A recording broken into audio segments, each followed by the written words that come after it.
अस्सलाम वालेकुम, doctor Naeem Mustafa again. Last lecture में हमने यूज़र डिफ़ाइंड फंक्शंस के बारे में पढ़ा था, क्योंकि फंक्शंस के बहुत से एडवांटेजेस हैं। लेकिन इसी तरह हमारे पास कुछ standard function, standard module library एक है पाइथन की जो इनबिल्ट है, और उसके अलावा कुछ इनबिल्ट फंक्शंस भी हैं।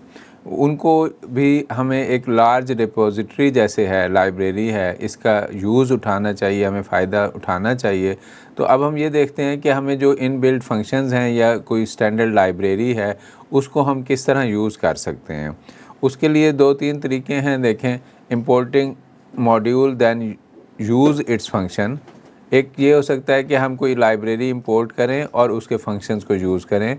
दूसरा ये हो सकता है कि एक लाइब्रेरी जिसके अंदर बहुत सारे फंक्शंस हैं, हम उसका एक पर्टिकुलर फंक्शन जो हमें चाहिए वो हम इंपोर्ट कर लें। और थर्ड मेथड ये है कि इंपोर्ट कर लें हम उसको एलियस नेम से, कि हम उसका ख़ुद से कोई नेम रख लें और उसको इंपोर्ट करें। अच्छा, इससे पहले ये तो एक लाइब्रेरी है स्टैंडर्ड जो हमारी प्री कंपाइल्ड आती है और उसको इंपोर्ट करने की हम बात कर रहे हैं। उसके साथ साथ मैं आपको एक ये भी बताना चाह रहा हूँ कि कुछ फंक्शंस भी हैं जो इनबिल्ट हैं पाइथन में हमारे पास। तो वो जो फंक्शंस इनबिल्ट फंक्शंस हैं, उनका ये मैंने python.org पे उसका जो URL है, लिंक है, वो मैंने इधर कॉपी किया हुआ है। वो अगर मैं आपको दिखाऊं इधर कि ये क्रोम में अगर हम इसको जाएं और ये मैं ये लिंक वो यहाँ कॉपी पेस्ट करता हूँ, इसको ये जो लिंक है ये कॉपी करके ये इसमें मैं पेस्ट करता हूँ। तो आप देखें कि ये आपके पास ये हमारे पास एक यूज़र बिल्ट इन फंक्शंस जो हैं पाइथन में ऑलरेडी, वो उनकी एक लिस्ट आ जाती है। ये हम functions as it is use कर सकते हैं। जैसे एब्सोल्यूट फंक्शन है, जैसे हमारे पास एग्जीक्यूट फंक्शन है, इवैल्यूएट फंक्शन है, लिस्ट फंक्शन है। अब एब्सोल्यूट जैसे हमें पता है मैथमेटिक्स से कि एब्सोल्यूट फंक्शन जो है किसी पॉजिटिव या नेगेटिव नंबर का दोनों का साइन चेंज करके पॉजिटिव ही कर देता है, रिटर्न करता है हमें। इसी तरह ये string, sum function, next function, integer, type function, ये डिफरेंट फंक्शंस हैं। इनबिल्ट फंक्शन हम इनको कहते हैं। ये लिस्ट ऑफ इनबिल्ट फंक्शन है और ये python.org की साइट पे मौजूद है। तो आपको जितना एक्सप्लोर करेंगे उतना हम ज़्यादा सीखेंगे बेसिकली इससे। तो ये लिस्ट ऑफ इनबिल्ट फंक्शन है, इसको हम यूज़ कर सकते हैं और ये भी आपके नॉलेज में होना चाहिए। जैसे इसका मैं यूज़ आपको दिखाता हूँ कि ये मैंने यूज़ किया हुआ है। इसके लिए इनको इंपोर्ट करने की कोई ज़रूरत नहीं होती, एज़ इट इज़ हम यूज़ कर सकते हैं। जैसे आप ये देखें लास्ट पे सेक्शन 4 के नीचे x की वैल्यू में -9.6 दे रहा हूँ, लेकिन प्रिंट मैसेज कर रहा हूँ और नंबर x, और उसमें मैं कह रहा हूँ it's absolute is absolute x। तो एब्सोल्यूट x में वो x अगर मैं प्रिंट कराऊँगा तो वो -9.6 प्रिंट करेगा, और अगर एब्सोल्यूट x प्रिंट कराऊँगा तो वो +9.6 उसको कर देगा। तो ये मैं जस्ट एक शो कर रहा हूँ कि built in function as it is use किए जा सकते हैं। Number x is -9.6 and it absolute is +9.6। ये एक हो गई एग्जांपल। दूसरे नंबर पे आ जाएं तो फिर हमारे पास कुछ स्टैंडर्ड लाइब्रेरीज़ हैं जिनको हम इंपोर्ट करने की बात कर रहे थे। वो मैंने आपको बताया था कि उसके 3 डिफरेंट मेथड हैं। ये कि उसको हम एज़ इट इज़ मॉड्यूल पूरे को, लाइब्रेरी को इंपोर्ट कर सकते हैं, या हम उसका एक पर्टिकुलर फंक्शन भी इंपोर्ट कर सकते हैं, और हम उसका इंपोर्ट करके अपना नेम भी रख सकते हैं।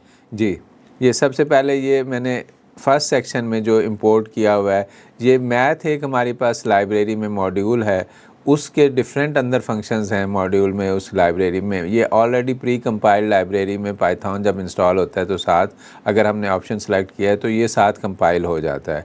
हमने सिर्फ उसे इंपोर्ट करना होता है। तो फ्रॉम मैथ इंपोर्ट SQRT। अब स्क्वायर रूट फंक्शन है, ये किसी भी नंबर का स्क्वायर रूट कैलकुलेट करता है। लेकिन मैंने पूरा मैथ लाइब्रेरी नहीं इंपोर्ट की, इसमें फ़र्स्ट सेक्शन में मैं सिर्फ स्क्वायर रूट फंक्शन सिर्फ इंपोर्ट कर रहा हूँ उस लाइब्रेरी से, और फिर ये मैं नंबर इनपुट दे के एक उसका प्रिंट करा रहा हूँ square root of that number. तो आप देखें, अब आप जो नंबर देंगे ये उसका स्क्वायर रूट आपको बताएगा कि ये जो है मैंने जी नंबर पूछ रहा है हमसे कि नंबर दें जिसका स्क्वायर रूट फाइंड करना है, तो हमने 25 दिया और ये 25 का स्क्वायर रूट 5 आ गया। इसी तरह अगर मैं इसको दोबारा रन करूं और फिर कोई नंबर देता हूं तो उसका ये स्क्वायर रूट फाइंड कर लेगा। तो जैसे अब 16 देते हैं, 16 का स्क्वायर रूट 4 है, तो नीचे इसने 4 प्रिंट कर दिया। तो ये स्क्वायर रूट फंक्शन हमने चूँकि ऊपर यहाँ इंपोर्ट किया था मैथ लाइब्रेरी से। मैथ एक लाइब्रेरी है जिसमें बहुत से फंक्शन हैं, स्क्वायर रूट है, उसमें मैथमेटिक्स के और फंक्शंस हैं, ट्रिग्नोमेट्री के हैं, साइन है, कॉस है, उसमें एब्सोल्यूट फंक्शन है, उसमें स्क्वायर रूट फंक्शन है, उसमें बहुत सारे जो है मैथमेटिक्स रिलेटेड फंक्शन है हमारे पास। तो वो भी हमें ये लिस्ट एक्सप्लोर स्टूडेंट्स को टाइम टू टाइम करनी चाहिए, जो लेक्चर्स में कवर करना पॉसिबल नहीं है, क्योंकि टोटल सो फार मेरे नॉलेज में जो है पाइथन की 137,000 लाइब्रेरीज़ अब तक बन चुकी हैं, और उनमें से हर लाइब्रेरी के अंदर हंड्रेड्स ऑफ फंक्शंस हैं। जैसे math is one library among them, और इस मैथ लाइब्रेरी के अंदर भी बहुत सारे फंक्शन हैं जिसमें ट्रिग्नोमेट्री के, स्क्वायर रूट के, स्क्वायर के, क्यूब के सारे फंक्शंस इसके अंदर मौजूद हैं। अच्छा, फिर सेकंड जो है हम एक और मेथड देखते हैं। हम इसको एक फंक्शन अगर ना इंपोर्ट करें तो हम पूरी लाइब्रेरी भी एक इंपोर्ट कर सकते हैं। जैसे इस सेकंड सेक्शन में मैं आपके सामने इंपोर्ट मैथ एक लाइन लिखी हुई है, import math as my math. तो ये हमने एक इंपोर्ट मैथ में पूरी मैथ लाइब्रेरी इंपोर्ट कर ली है। अब इसमें अगर हम कोई भी नंबर और उसका नेम जो हमने इंपोर्ट किया है उसका अपना एक नेम भी रखा है, माई मैथ। अब जो भी आपने परफॉर्म करना है इस मैथ लाइब्रेरी के अंदर जो फंक्शंस हैं वो आप माई मैथ डॉट SQRT या इस तरह का जो भी आप करेंगे वो स्क्वायर रूट फंक्शन कर रहे हैं, लेकिन वो आप माई मैथ डॉट करके स्क्वायर रूट करेंगे। तो ये इसको अगर अब हम रन करते हैं तो दोबारा उसी तरह स्क्वायर रूट ही कैलकुलेट कर रहा है, क्योंकि मैंने वही फंक्शन शो किया है इसमें। जी, enter the number for which square root is required. जैसे 49 का स्क्वायर रूट अगर हमें चाहिए, 49 हम दे रहे हैं, तो 7 the square root of given number is 7, क्योंकि हमने उसका प्रिंट मैसेज में ये my math dot square root number लिखा हुआ है। तो ये उस नंबर का मुझे स्क्वायर रूट, जो नंबर भी मैं इसको देता हूँ ये उसका स्क्वायर रूट देता है। थर्ड नंबर पे हम इसमें ये है कि ये सब वो लाइब्रेरीज़ हैं जिनकी इंपोर्ट करने की हम बात कर रहे हैं इस वक्त। ये सब वो लाइब्रेरीज़ हैं जो प्री कंपाइल्ड आती हैं और इनको हम स्टैंडर्ड लाइब्रेरीज़ कहते हैं, और ये ऑलरेडी पाइथन के साथ डिस्ट्रीब्यूट होती हैं। इसके अलावा कुछ थर्ड पार्टी लाइब्रेरीज़ भी हैं, ठीक है वो। अच्छा, ये लेकिन अभी मैंने कुछ और लाइब्रेरीज़ शो की हैं इधर आपके पास, जैसे import math dot square root. इसी तरह आपके पास एक इंपोर्ट OS है। OS एक लाइब्रेरी है जिसमें ऑपरेटिंग सिस्टम से रिलेटेड फंक्शंस हैं। ये सारी चीज़ें मैं आपको इधर दिखाता हूँ इसमें। जैसे हमारे पास, हाँ, ये हमारे पास इधर देखें तो बहुत सारे मैथ में मैथमेटिकल फंक्शन हैं। एक लाइब्रेरी OS के नाम से हैं जिसमें ऑपरेटिंग सिस्टम के फंक्शंस हैं। एक डेट टाइम के नाम से लाइब्रेरी है जिसमें हमारे पास कुछ डेट और टाइम्स कैलकुलेट करने के हिसाब से कुछ फंक्शंस होते हैं। इसी तरह टेक्स्ट प्रोसेसिंग के लिए हमारे पास स्ट्रिंग नाम की एक लाइब्रेरी है, एक रीड लाइन नाम की लाइब्रेरी है। बहुत सी लाइब्रेरीज़ हैं, मैंने आपको बताया 137 लाइब्रेरीज़ हैं।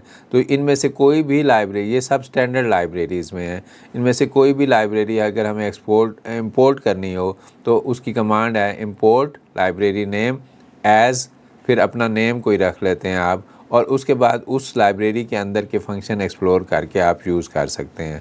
जैसे इसमें डाटा हैंडलिंग के लिए एक लाइब्रेरी है, इंटरनेट प्रोटोकॉल्स के लिए लाइब्रेरीज़ मुख्तलिफ बनाई हुई हैं लोगों ने, URL लाइब्रेरी, HTTP, ये सारे इंटरनेट से रिलेटेड फंक्शन हैं। नेटवर्किंग से रिलेटेड जैसे सॉकेट, SSL, इस तरह की लाइब्रेरीज़ हैं हमारी। तो ये हमें सारी देखनी है कि हमें टाइम के साथ साथ एक्सप्लोर करनी है। मैंने आपके सामने यहाँ इस प्रोग्राम में कुछ मज़ीद लाइब्रेरीज़ भी इंपोर्ट की हुई हैं, जैसे इंपोर्ट मैथ, इंपोर्ट OS क्या करता है, OS.getCWD। जैसे OS अगर हमने ऑपरेटिंग सिस्टम है, ये हम getCWD करें तो ये हमें ना करंट डायरेक्टरी बता देता है कि getCWD एक फंक्शन है जो आपको करंट डायरेक्टरी बताता है। सॉरी जी, तो लेट्स सी रन मॉड्यूल।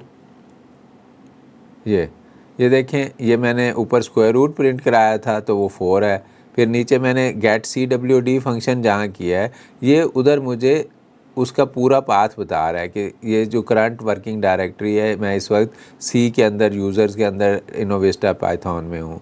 इसी तरह मैंने फिर एक और लाइब्रेरी यहाँ आपके सामने यूज़ की है जो स्पेसिफिक डे टाइम वाली है। उससे मैंने कहा करंट डेट बताएं, तो ये उसने करंट डेट बता दी। करंट डेट एंड टाइम कहा तो ये फंक्शन उसका ये रिटर्न करता है। स्पेसिफिक डेट पूछे तो ये आपको ये इस तरह बता रहा है। अगर आप उसको दो डेट्स दें तो एक फंक्शन है जो डेट्स के दरमियान डिफरेंस कैलकुलेट करता है, date difference equal to date 2 minus date 1। तो ये देखिए मैंने उसको कहा तो उसने ना, मैंने दो डेट्स दी हैं और उसने ये मुझे लाइन रिटर्न की है जिसमें उसने बता दिया कि जो मैंने उसको डेट्स दी हैं उन डेट्स के दरमियान 530 डेज़ का डिफरेंस है, और नीचे वो एब्सोल्यूट फंक्शन यूज़ किया हुआ है तो उसका आउटपुट है। तो ये डिफरेंट स्टैंडर्ड लाइब्रेरीज़ हैं जो प्री कंपाइल्ड आती हैं, और इनको हम इंपोर्ट कर सकते हैं और इनके फंक्शंस यूज़ कर सकते हैं। That's it for standard library for today. और फिर नेक्स्ट लेक्चर में मैं आपको एक्सटर्नल लाइब्रेरीज़ के इंस्टॉल और इंपोर्ट करने के लिए बताता हूँ। Thank you. अल्लाह हाफ़िज़।